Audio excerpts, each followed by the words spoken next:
Hi everybody, Wayne Motts, the President Emeritus and Historian at the Gettysburg Foundation, with my friend and a co-worker over at the Gettysburg National Military Park, our partner and Chief of Interpretation and Education, Chris Gwinn. Hey Wayne. Chris, thanks for coming out. Absolutely. And we're in our field close, so we've got another episode here of behind the scenes at Gettysburg National Military Park. We're out on the first day's battlefield at the Edward McPherson Farm, one of the most recognized locations for fighting out here on July 1, 1863. Chris, why don't you kind of orient people, tell everybody where we're at. Yeah, well, as you mentioned, Wayne, we're on the first day's battlefield. So if I were to look to my right, the viewer's left, we would see the distant South Mountain Range. You might even be able to see the top of Hers Ridge, and of course Stone Avenue, which is on McPherson Ridge today.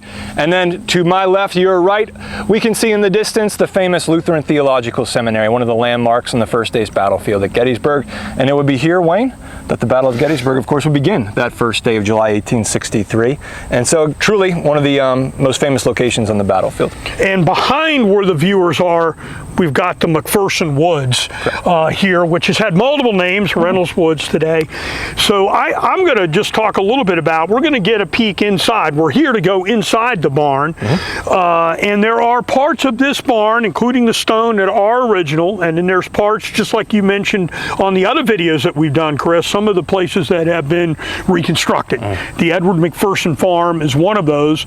And the house no longer stands here, burned up in a fire in 1895. We do have images of it, and there are early images of it, and then there are expanded images of that. But Edward McPherson, if you know anything about Gettysburg, the early families here were all Scotch-Irish. The earliest families here, the founder of Gettysburg, James Geddes, were Scotch-Irish, and Edward McPherson comes from one of the earliest families to settle here.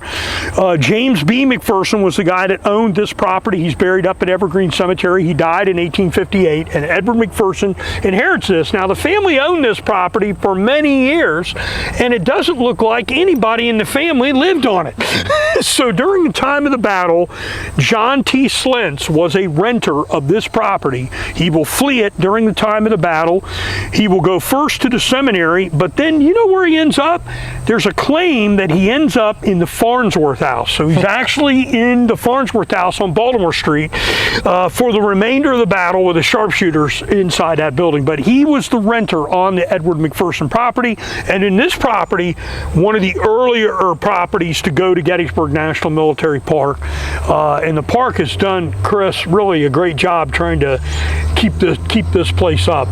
One of many barns, Wayne, that we try our best to steward and maintain for future generations. Last video we were at the Lydia Leister Farm. We talked a little bit about a new program we have in the park called the Battlefield Ambassador Program. Right. The McPherson Barn is one of the sites in that program, so if you are visiting Gettysburg and you do want to explore the interior of the farm, or the barn rather, there very well may be a volunteer posted here that will have the barn open up for you so you can go and explore inside this historic structure.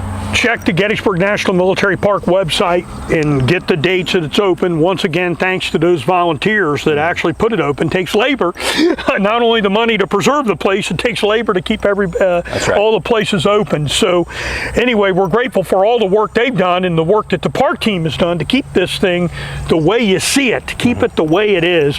So let's take a peek and get inside the Edward McPherson barn. All right, Wayne, so we've walked from the exterior of the famous McPherson barn. We've opened up at least one of the bank barn doors, walked inside, and now you can see the interior of the structure as it exists today. And when you come here, if you do get to visit, you'll notice, as Wayne was mentioning, it's still very much 19th century in the interior of the building. As Wayne said, the stonework is all original. Now, the Park Service has replaced many of the beams. We've added things like a fire suppression system, lighting. That's all in attempts to try to keep this beautiful building, this historic building, on the landscape for future generations. It's difficult today to come in here and to imagine what it would have been like, Wayne, on the 1st of July, the afternoon of 1863, as the famous Pennsylvania Bucktails, or Stone's Brigade of the Bucktails, are just outside the walls of the building as Confederate attacks are approaching from the west, from the north, as the wounded would have covered the landscape and the interior of the barn here. It's quite peaceful today. Yeah, and so we should say that obviously in that heavy fighting on July 1st, you're a Union soldier and you're wounded, you're seeking cover, you're trying to come in here. Absolutely. Meanwhile, during the fighting, the barn's being hit and being, people are being shot at right inside. This is a place they're trying to get for some cover. And then for July 2nd and 3rd, it's going to be in Confederate hands. So you're going to have federal soldiers out here that are technically going to be prisoners of war that are in here. And you've got Confederate soldiers camping out west of here and all over where this property is. So this place is jammed foot to foot full of wounded soldiers inside where the barn is. And I've got an account that I found, Chris, by a guy named Walker in the 45th Georgia, and he's here after the fighting. They're trying to bury dead that are here. And he said, I first came over the ground fought over by McGowan, South Carolina troops, and we just talked about that earlier. That's Abner Perrin's brigade, which attacks the seminary here and fights over this ground on July 1st. Many of his dead were still unburied and a few wounded sitting about the fence corners. We buried a great many in this field about sundown and came to the corner of the Reynolds' woods where General Reynolds had been killed that day. I rested for a while on a fence very near the corner where it turns toward her tavern. At the point of woods had been fiercely contested. General Reynolds, whose statue is in the National Cemetery here, because this account is dated before the Reynolds Equestrian Monument gets here, was killed under a large oak. Many of General Archer's Tennesseans were captured in these woods. It was now night and I could no longer see to work. Very near this place is a small farmhouse, and a few hundred yards from where the Reynolds Oak is, the farmhouse was the scene of the bloodiest battle of the war, taken and retaken and riddled with bullets. Seeing a light, I went to it, so he's going over to the house that's right next door that's here. Physicians of both armies were in attendance, and finding my services not needed, I started for the door. In one corner, and this is at the Reynolds house, he mentions that he saw George Chamberlain of the 150th Pennsylvania Volunteer Infantry Regiment. On his shirt in front where exposed was a ghastly wound in his breast. So there's troops not only wounded here in the barn, but they're also wounded right adjacent over here to the house, and you've got everybody burying the dead that's outside here. Now eventually this will go over to Gettysburg, to the National Military Park very early, and they will be maintaining it, as you mentioned, Chris, ever since. Yep, up until the present. So you've got continuing ongoing preservation here inside the McPherson barn.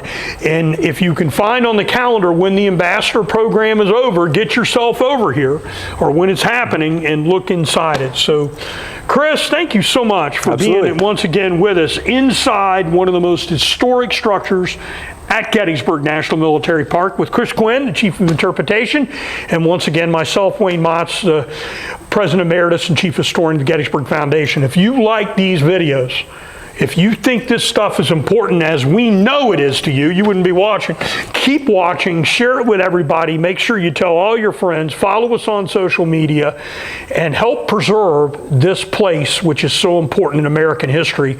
And we're grateful at the Gettysburg Foundation to be the philanthropic partner for Gettysburg National Military Park and for Eisenhower National Historic Site. But we need your help to get all that done. So help us. Subscribe, become a member, do all the things you need to do. Chris, thanks again for your time. Absolutely, Wayne. Thank you.